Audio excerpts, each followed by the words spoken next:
Hello there, I'm Steve Balch, Director of the Texas Tech Institute for the Study of Western Civilization, and this is another of our Institute encounters in which we sit down and have a conversation with one of the scholarly guests that we bring to Texas Tech to give a lecture on some matter of considerable importance.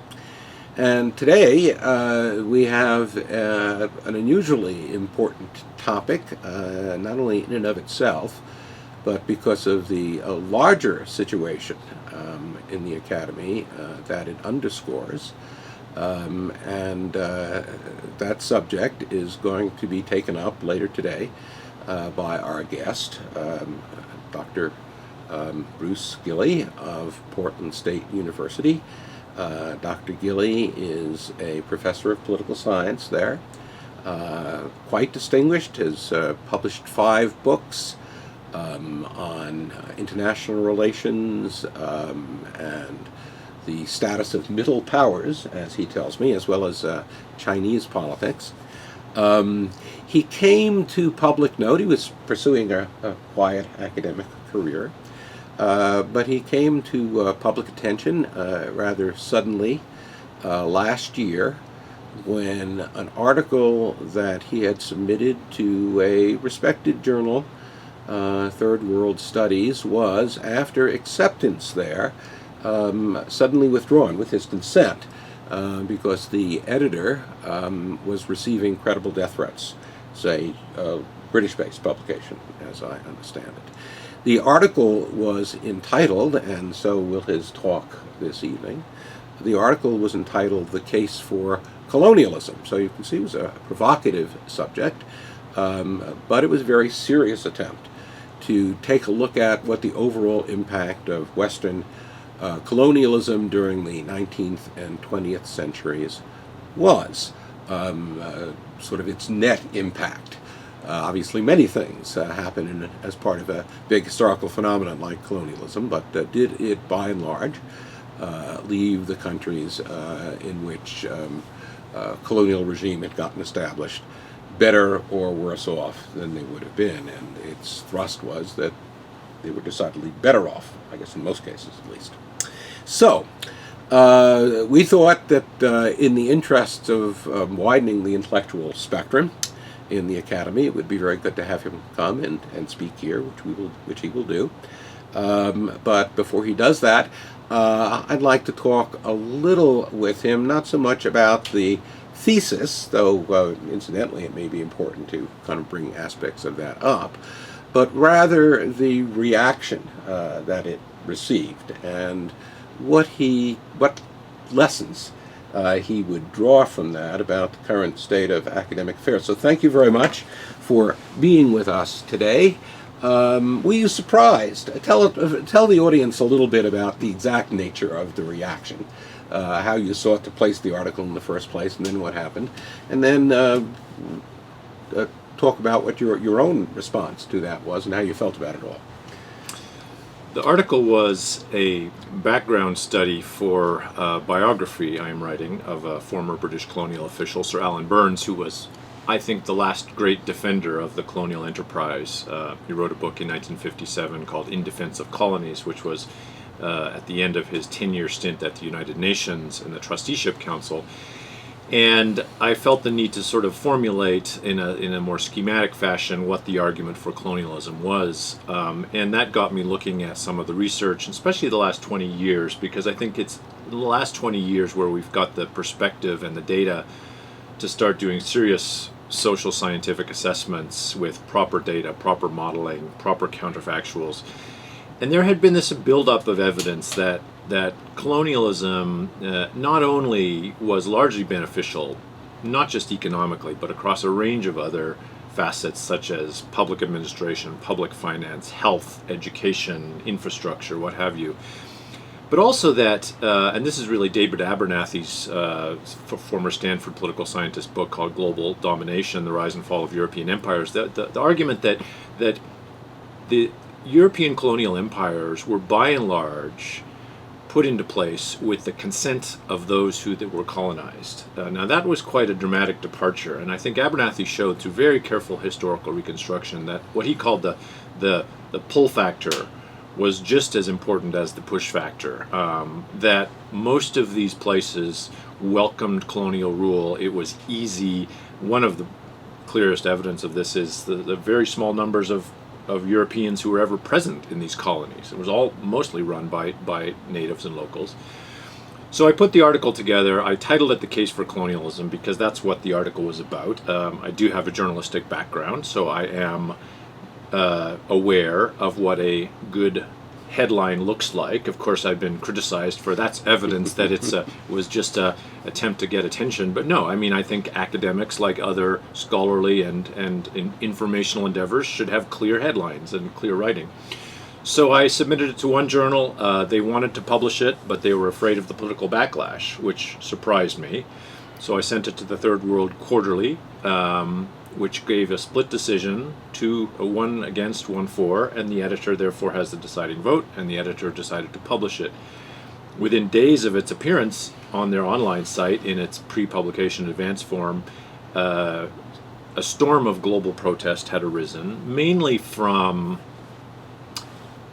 academics in the West who were mostly found in non-social science disciplines, English faculties and philosophy faculties and various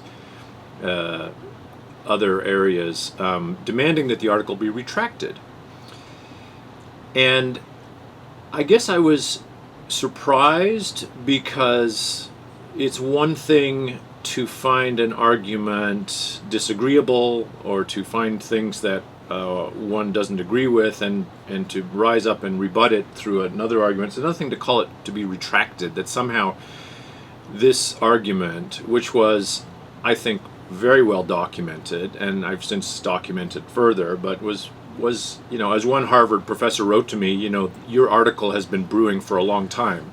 I mean, we've all been following this research, and we've all been aware of the shift in the discourse among the serious social scientists. I mean, maybe the English faculties know, but among economists and political scientists, there's been a growing awareness that there needs to be some reassessment of the colonial era. And so, in some ways, I think it was evidence of the growing disconnect between what I would call the serious social sciences and the humanities in the academy, and I think maybe in the broader public. And in the humanities, colonialism had grown into a kind of 1,000-pound gorilla, in which it represents, sort of everything that English faculties are supposed to be opposed to these days. And post-colonial studies. Post-colonial studies, that. decolonizing this, decolonizing the university, decolonizing society.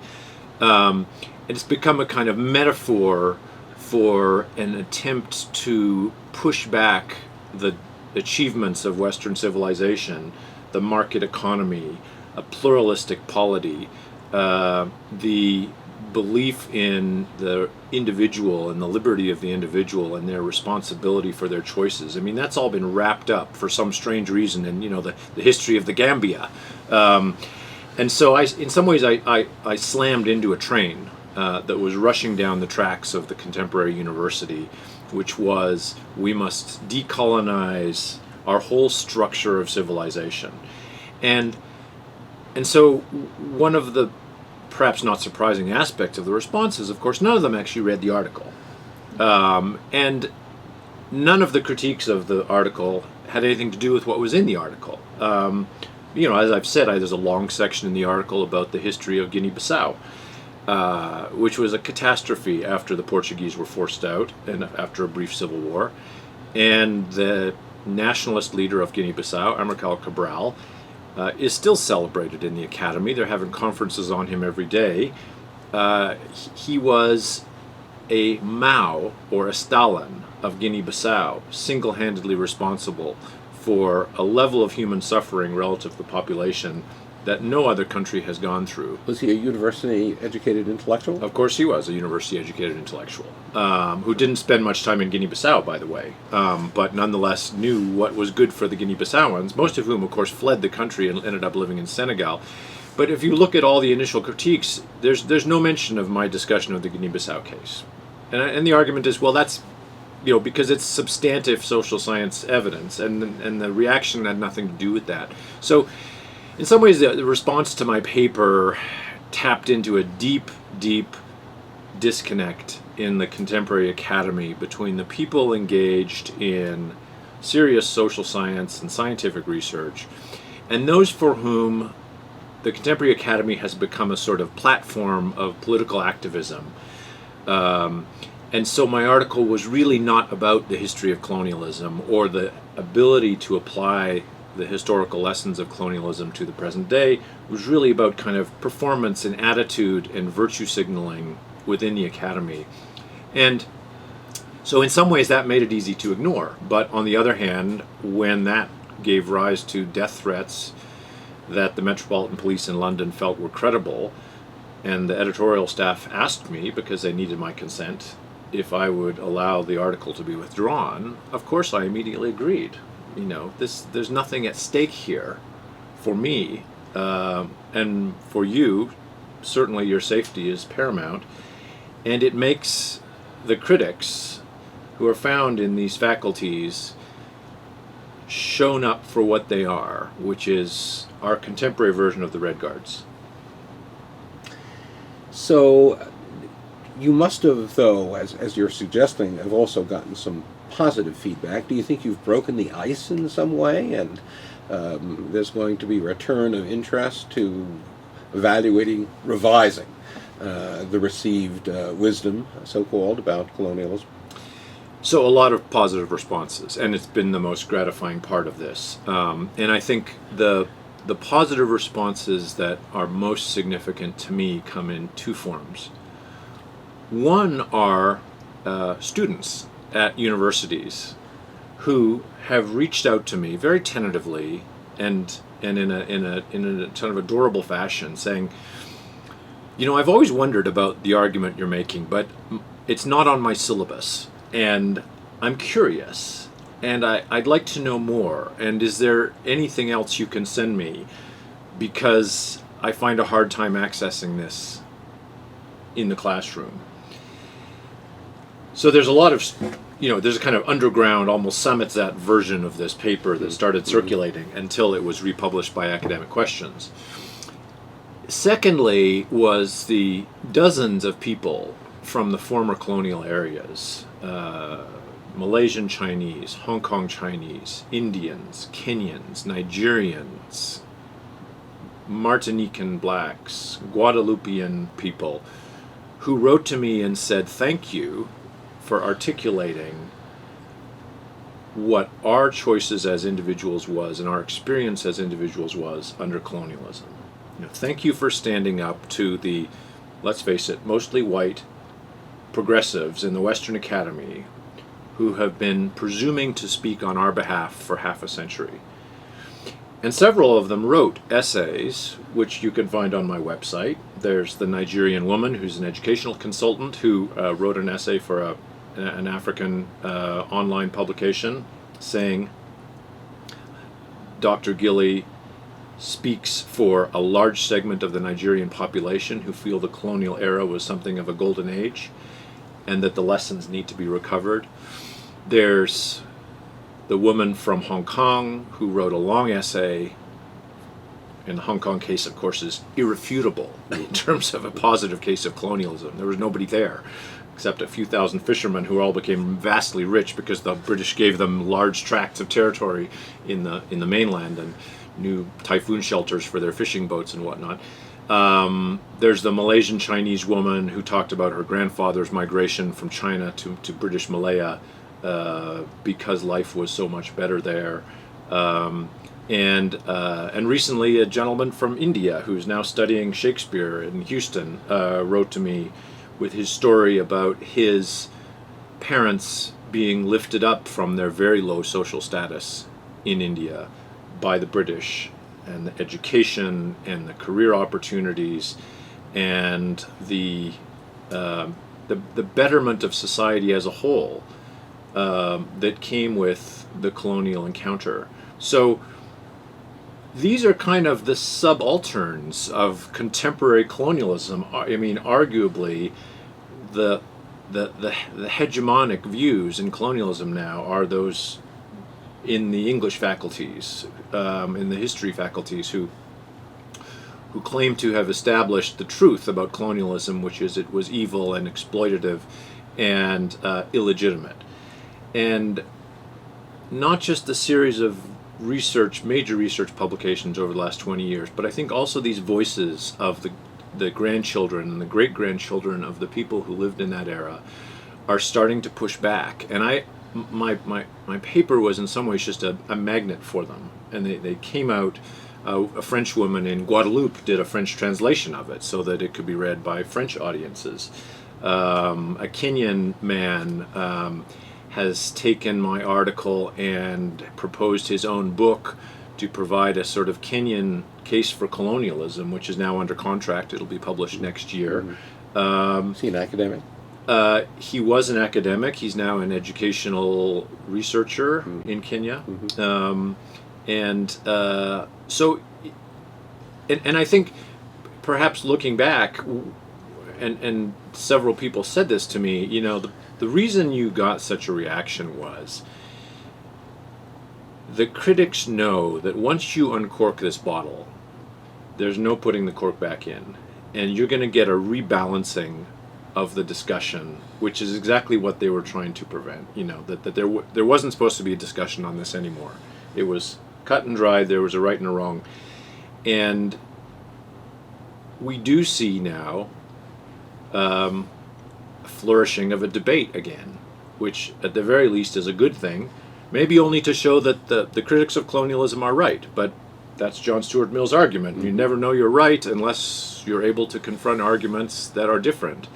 And so I don't see what the critics are afraid of. You were resident for many years in Hong Kong, and you mentioned to me earlier that that was a kind of significant impetus to making you rethink. You've said a little bit about that, but how do the people of Hong Kong feel about their British past? Well, I think golden age would be an understatement now. And again, it's the Hong Kong case is important because it's an unambiguous case of colonial achievement. There were a few thousand fishermen in a southern harbor of Hong Kong Island when the British arrived. They not only turned the island itself into Asia's financial center, but then of course leased parts of the mainland from the Qing dynasty, which then became the Communist Party, which is why 1997 was the return. But that small territory became a magnet for people fleeing anti-colonial China, became the most decent, prosperous, and humane city in all of Asia, arguably, after maybe Tokyo, and was in turn the impetus and the inspiration for China's economic reforms in 1978-79. And China's economic reforms ushered in the greatest decline in world poverty of the last half century. Paul Romer, the former World Bank economist, says that colonial Hong Kong did more for the third world than any amount of aid we've ever provided to the post-colonial states. So that was very powerful for me to live for 5 years, from 92 till the handover in 97, under the last great British colony, and to see how successful the British had been in creating an administrative state and a market economy and a free media and a flourishing Cantonese culture. People often forget the argument for colonialism. I mean, most of the research is on economic development for good reasons, but one of the most powerful arguments for colonialism is it was colonialism that allowed indigenous cultures to thrive. Why?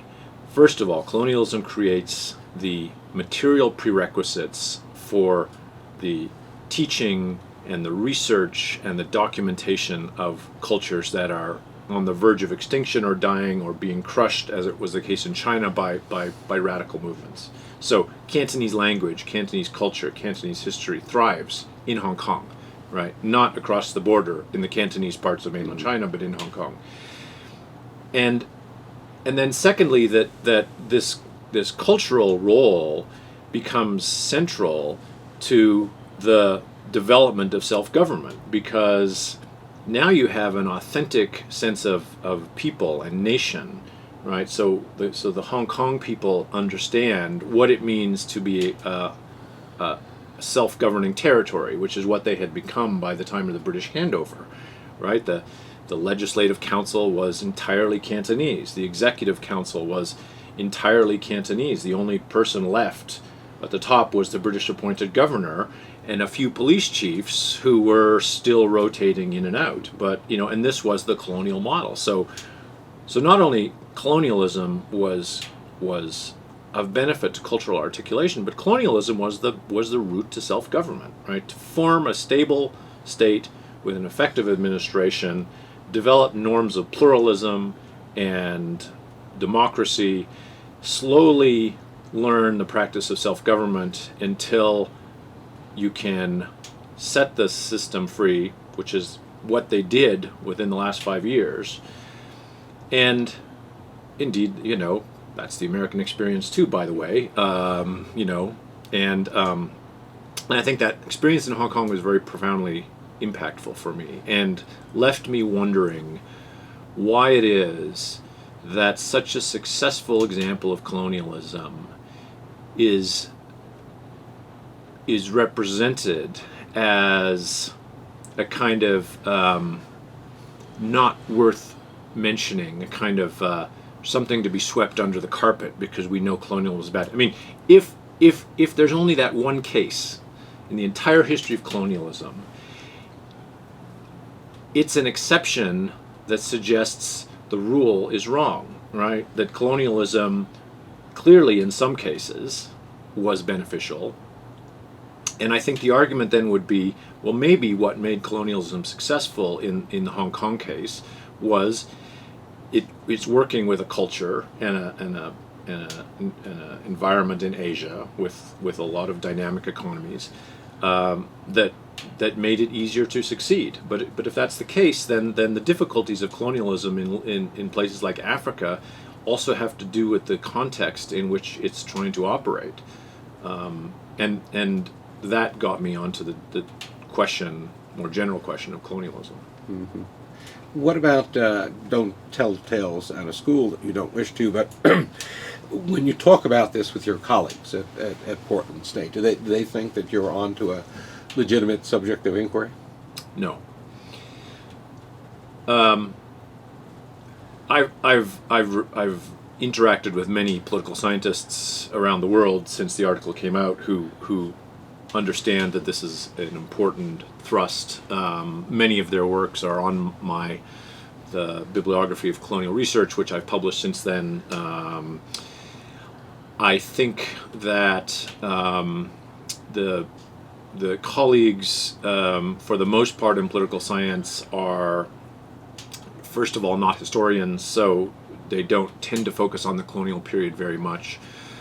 If they do, they will probably simply take on board the research done by economists that shows, we always know that being a British colony is good for your democratic prospects. It's just it's a well-known finding in political science, and it's one of those things we say as political scientists. Well, of course it was a British colony, so that doesn't count because of course they're more democratic and of course they're more liberal. We're interested in, given that, why did some former British colonies do better than others? Okay, that's a reasonable question, but you see the given is kind of not given attention, and the political scientists don't realize that meanwhile over in the history faculty and the English faculty, they're banging the drum, insisting that colonialism was terrible. Well, so I think a lot of my colleagues shrug their shoulders in one sense. In another sense, are part of the same mob mentality that suggests that writing anything positive about certain issues that certain segments of the academy have decided are off limits renders you a pariah and not worthy of support. My colleagues tell me that they supported me by not condemning me. and I'm supposed to feel grateful. Those are your political science. My political science colleague. I'm supposed to feel grateful for not having been condemned by my colleagues. Whereas if I were a faculty chair or a university administrator, and one of my faculty was being attacked for the publication of their research, I would issue a robust defense of that faculty member, and not just their freedom to publish, but their freedom to be protected and able to engage in their research. What did your administration, in fact, do? Our administration issued a statement that said I can't be fired. De facto. Terse. Terse. Under the terms of the collective bargaining agreement, Professor Gilley has academic freedom, which is essentially a statement that says we can't fire him, sorry. We wish we could. That's disgraceful, in my view. Disgraceful. That is evidence that the administration is no longer a defender of the role of the university, but has become one of its enemies. And I think that, again, we turn the tables, right? And imagine that, and this happens quite a bit in the contemporary academy, imagine that someone wrote an article saying, collectivization in the Ukraine wasn't such a bad thing. Yes, many millions of people died, but it did this and the other thing. Now, you might think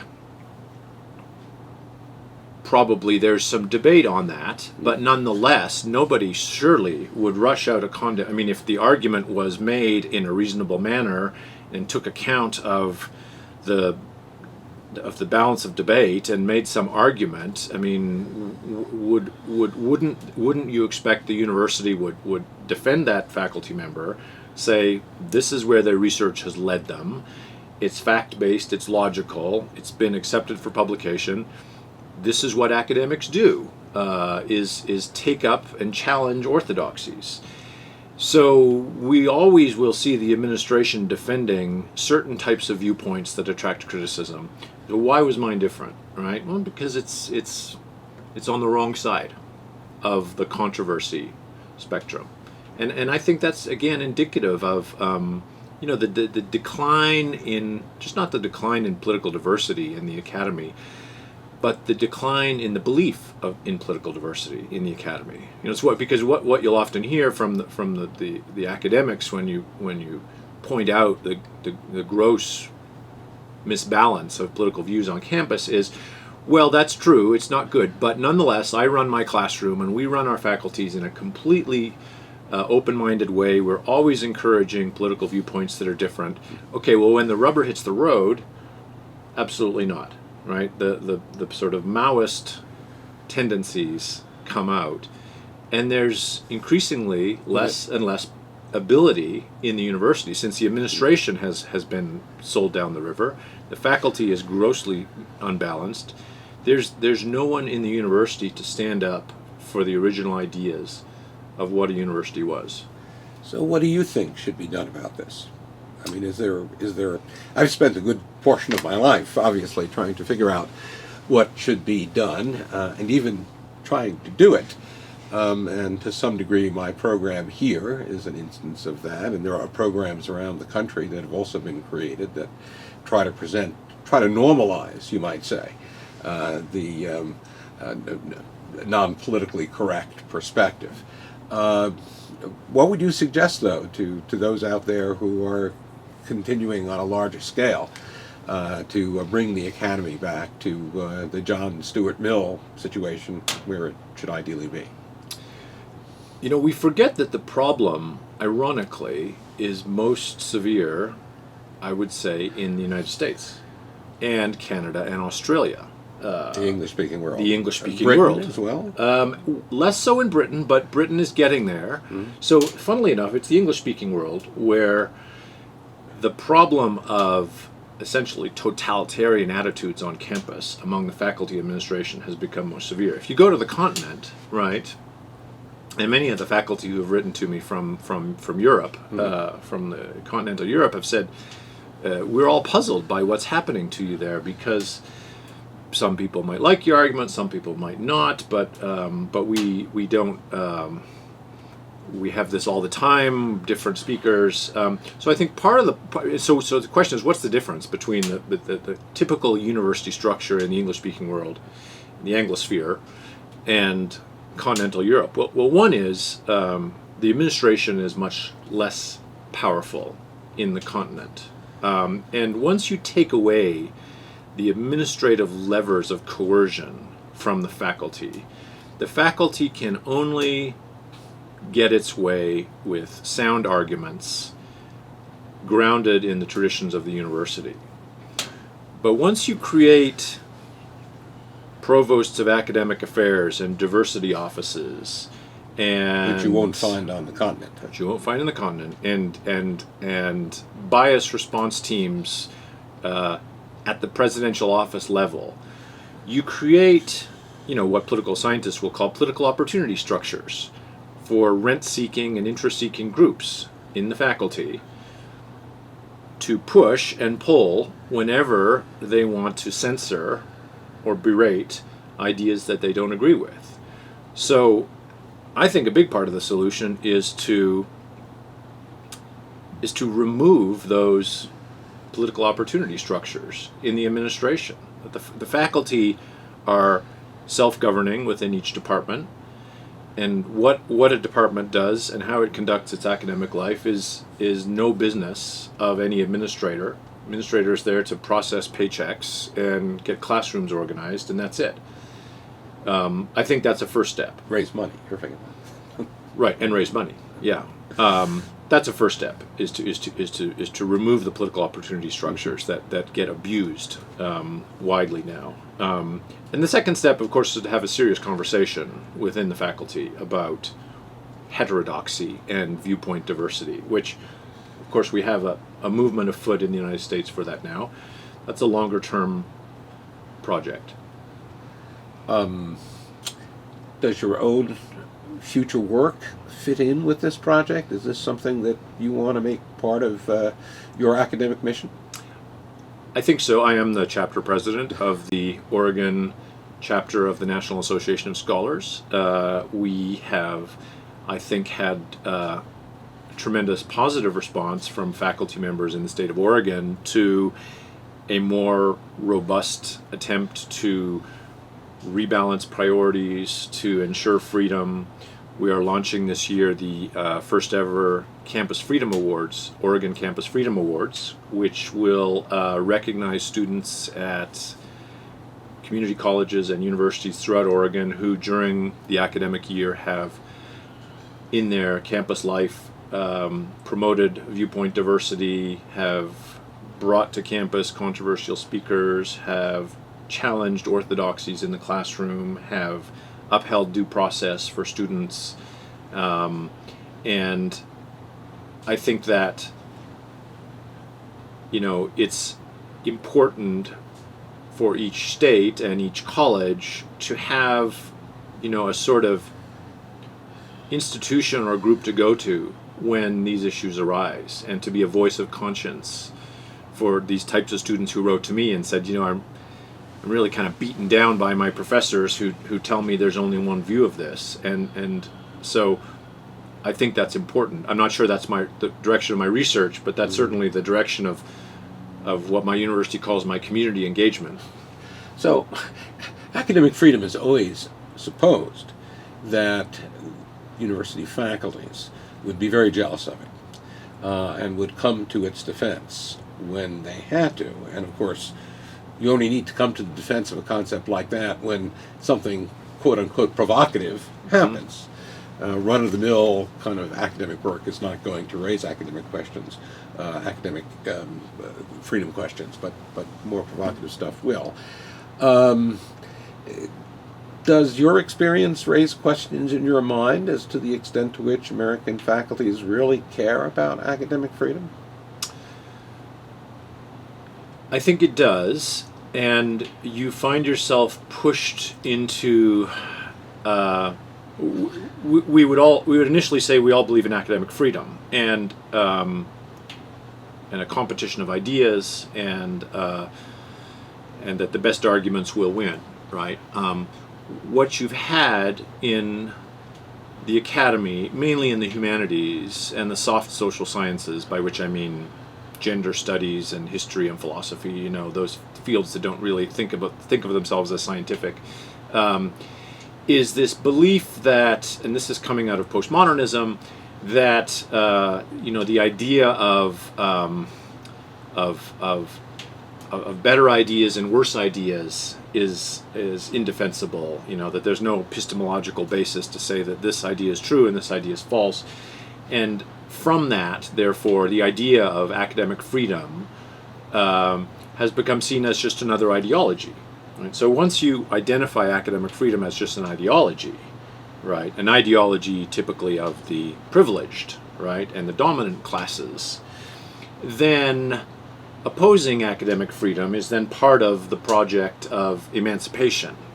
And what we really need, and this has kind of come out in some of these twisted logics that have been used to respond to my paper, is what we need now, and the terms that are coming out now are academic integrity and academic monitoring, not academic freedom.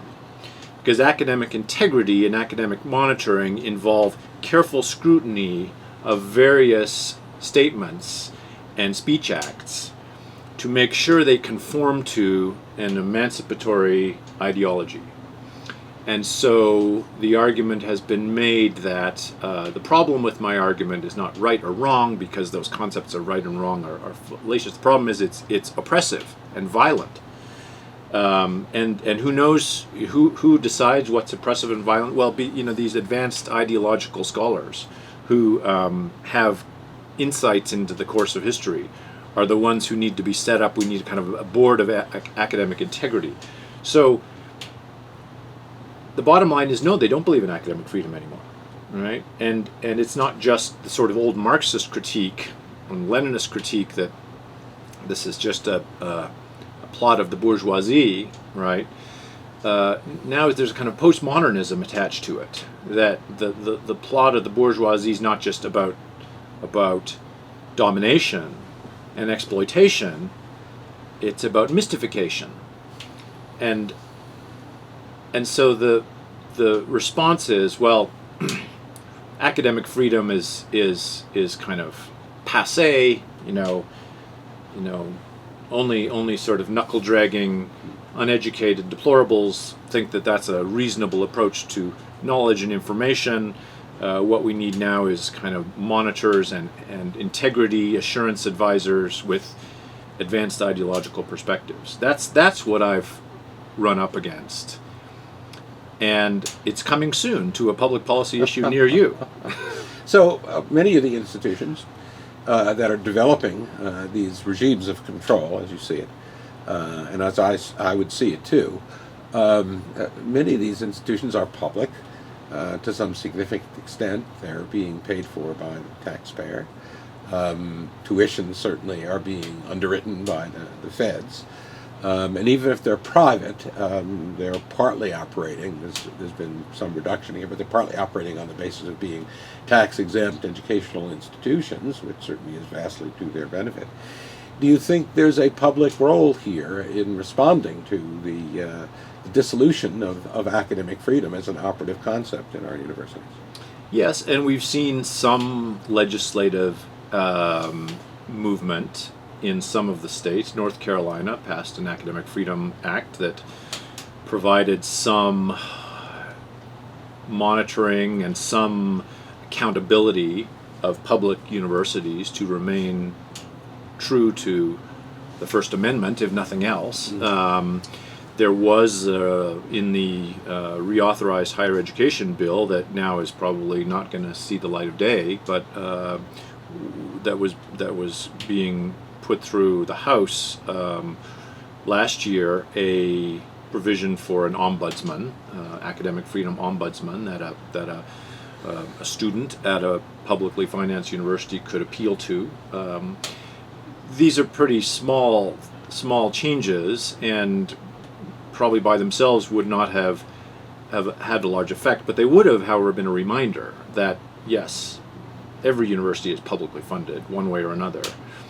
And there is a incumbent role for someone who is going to be hired, especially as a university president, to affirm those values. I sent a email to our university president a few weeks back after he had issued a statement declaring that the current Trump administration's rethinking of gender identity roles in healthcare, that the university opposed this, and this was stating, we at PSU oppose this. He said, and I wrote to him and I said, we are a public university.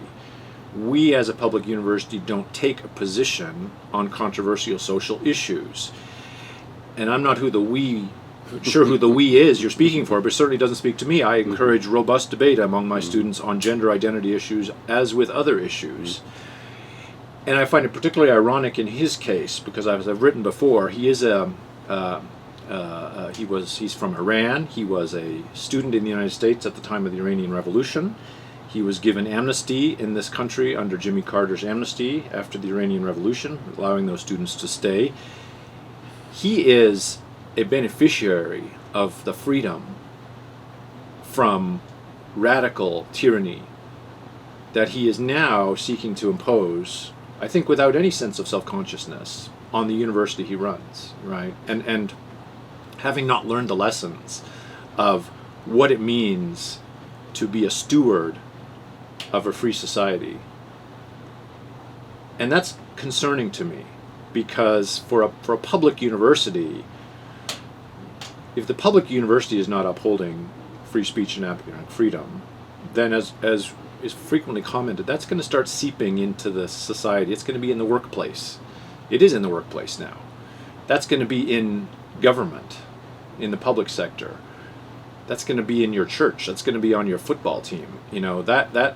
That sort of problem starts in the university where people are educated and is slowly being lost. So are you an optimist or a pessimist about the future for both scholarship like yours and the university in general? Well, I have an enduring belief in a free society and in the wisdom of the masses, let's call it that. You're a populist. I'm a Democrat. I believe that people are the best judges of their own future. I believe that so many of the people who have written to me, so I talk about the groups that have been the most gratifying. There's the people from the former colonial areas whose ancestors benefited, who need a voice. There's the beaten up students with their radical professors, grasping for any sense of debate and possibility of thinking differently. The third group, who I haven't mentioned but are very important, and this comes back to the sort of wisdom of the masses, is the people who worked in these colonies as Europeans, either as colonial civil servants in the very late colonial period, the 1950s, some of them just still alive, or who worked in these countries immediately after colonialism, when these countries were imploding and collapsing and really in a bad state, right? And these people are mostly technocratic. They're water engineers, they're public health advisors, they're bridge builders. Actual bridge builders. There are people who were there for functional technical reasons, and they will say, I'm not a scholar, but it seemed pretty obvious to me that things were going in the right direction in the late colonial period. And it was very obvious to me, having been there and lived there and worked there, that things went very badly wrong very quickly, and that there was a mistake there, whether it was a question of timing or what, but there was a mistake there. And these are the people who don't have the fancy ideas from French educated intellectuals about colonialism and the need to decolonize your mind. These are people who saw lives being lost. These are people whose friends from these former colonies died or fled. And I do think that there's a wisdom and a sort of institutional memory that persists, across these, especially these two groups, that I am optimistic, is slowly coming out again, that has changed the conversation already. And to the extent that my issue is a microcosm of the broader issues in the university, yes, I am optimistic, because ultimately I think you cannot suppress the truth. And the truth will out, even after several decades. Well, thank you, Dr. Gilley, for being with us and for your courage and your intellectual sharpness, which I'm sure all our viewers are very impressed by. Thank you for coming here. Thank you so much.